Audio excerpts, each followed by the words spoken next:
So this is me making a board down at DOUK Snowboards a few weeks ago. So you start off with some wood, of course, and then that goes into the CNC machine to cut out the shape that you've chosen. And then while that's doing that, you start mixing up what will be your sidewall colour. I decided to go for kind of Ghostbusters green, which I think is going to look sick. Then you put that in the mould and then you leave that for a few hours to go off. And while you're doing that, you router out your base material to the shape of the board that you've chosen to have the shape. Quite an involved process, lots of clamps. Then the hardest bit is bending the edges to the shape of your board. You sort of start off with a bit of a template. Lewey's the master at this. Took me ages. And then you clamp the edge to your base material. This took a long time and is quite a process. It uses hundreds of clamps. Then you cut the end, you get the Dremel out, you cut the end where it joins. Then you get some super glue basically, and you tack it on there just so that it holds on in the right place before going into the press. Then you come back when that's all gone off and you start milling down the core of your board to the thickness that you want. And you use a form to get the tip of the tail to the right thing. This machine is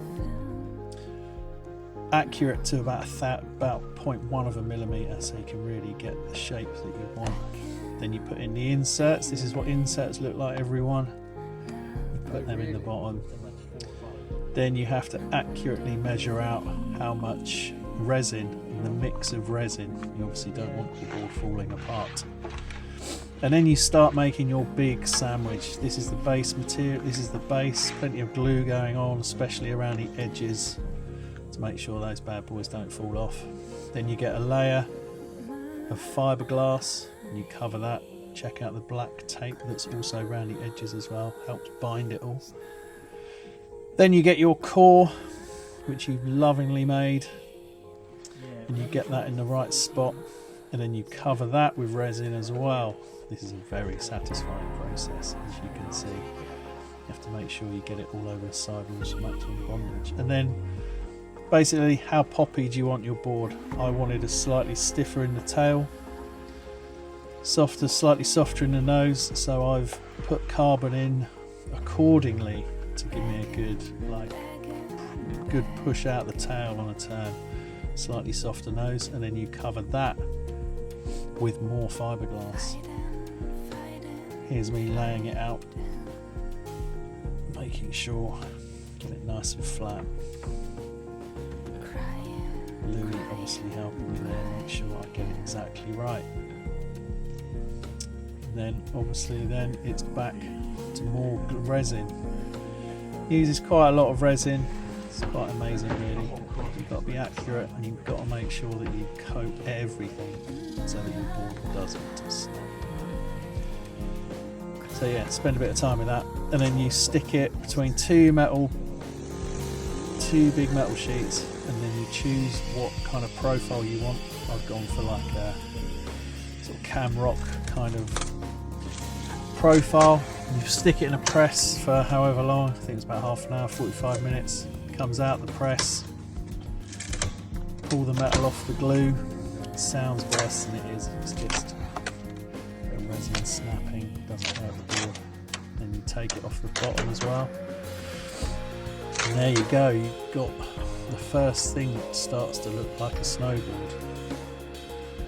And then once you've got that, you have to take it to the bandsaw. Now my CDT teacher always warned me of bandsaws because they'll easily chop your finger off, so I was slightly nervous about this part of the process. I certainly didn't want to lose any appendages.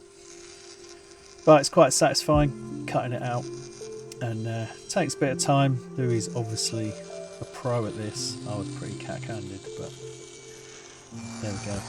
Better to take your time, do it right, than to rush it and fuck it up.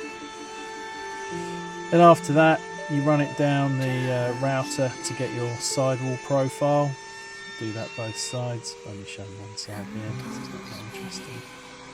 Then you take it over to the grinder to start sort of polishing it up, getting rid of any excess resin, making sure everything's nice and smooth, getting any glue off the base, all the good stuff. This is where it really starts to come together. You can start seeing little imperfections that you're grinding out. This is the art form, this part.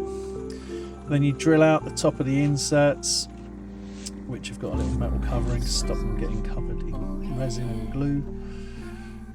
And then this is the part, this is giving it a final wax, both directions, wax and a polish, and that's your base done. And now it is really close to being finished. Look at the colours on that. And then all that's left to do is to roll up the protective sheet that's over the top. It has a nice roll of stuff that he's already used to make it nice and easy. And here we are, a finished snowboard. Fucking hell, look at that. And this board is going to be given away on the Thank You Snowboarding camp to the person who has the soul of the camp. It's one of one, and we'll be giving it away.